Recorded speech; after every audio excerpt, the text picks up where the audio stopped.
Welcome back to the Full Frame Podcast. I'm Ian. I am the host for this episode and all episodes. Today I have Tina and Paul with me to talk about the production process. So we've given the overview, we've talked about pre-production. Now we're on to the production phase of what our team at Avian does. Paul, before we get started, do you want to introduce yourself, just what you do for Avian, your title, and a little bit of background? Sure. Senior videographer here at Avian. My background is majoring in film and media studies at University of California, Irvine. And that's where I learned just basic production and editing. And yeah. Yeah, cool. So because I have you in the hot seat, let me just ask you one question. What's the coolest project that you've worked on? Because I know you've worked on a lot of cool things.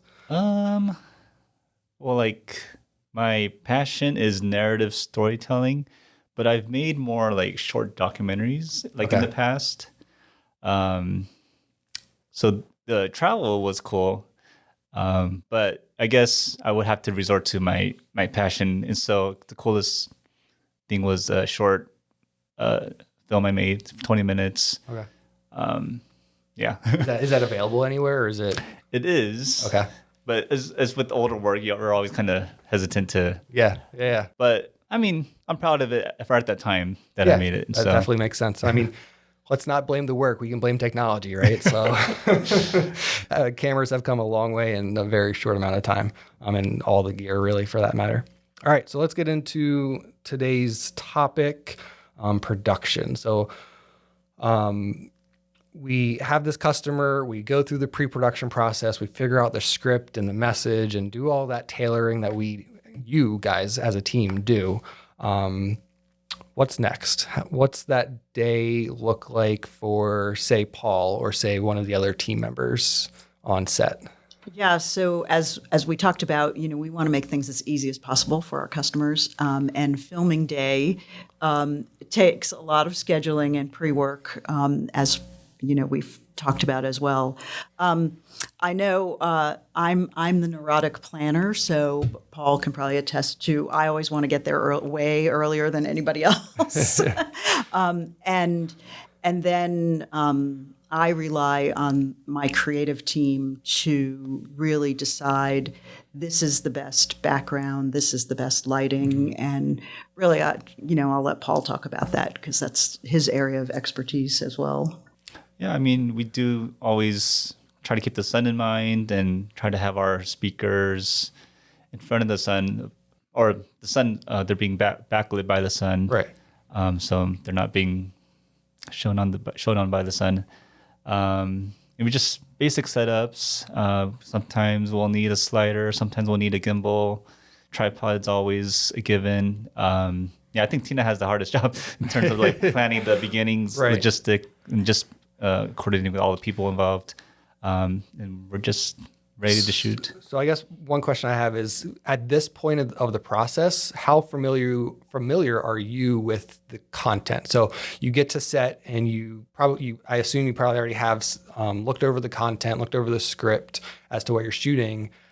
Now, how do you take that knowledge and pick where you're going to be shooting? So one example I think you were talking about is in front of some sort of hangar, or do you want to expand on that? Because I don't know. Yeah, as a team, we review the concept sheets, the storyboards. We talk about a shot list ahead of time. And then, our videographers, especially Paul, can then make suggestions on, how about if we do this? Mm-hmm. And that might be something I never thought about or the customer never thought about, but he has that eye. Right. So in one of the Human Performance Lab and ASIL Lab virtual tours, it was a big hangar door that we were in front of. Yeah, because the speaker, he sets up for the viewer to kind of have a tour of the chamber. And so we thought he'd just kind of set that up, or everyone come inside. And then we did a separate shot, just kind of going into the hangar with our gimbal.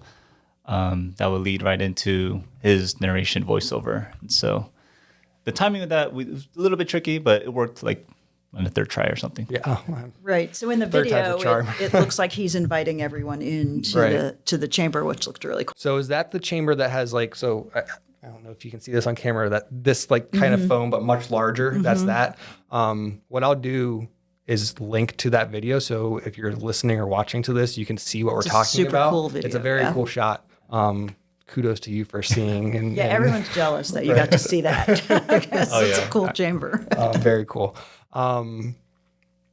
Okay, so are there any, besides the videographer, what other people might be involved with the production that day?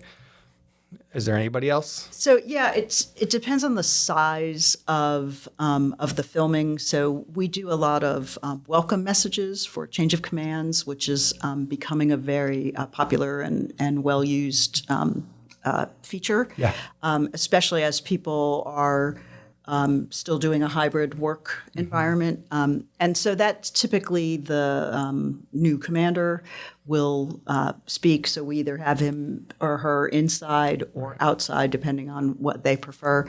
So it can be, our 2 or 3 cameras that we're using.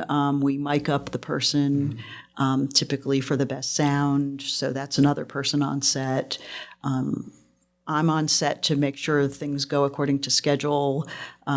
If it's more than one person, then we typically have a bigger crew because you have more people to mic up and more people to manage. Yes. So Thank you guys so much for watching the first part of this episode. If you want to learn more about our video production team and specifically the virtual tours that they've produced, you can go to avian.com/virtual tours. That's AVIAN.com/virtual tours.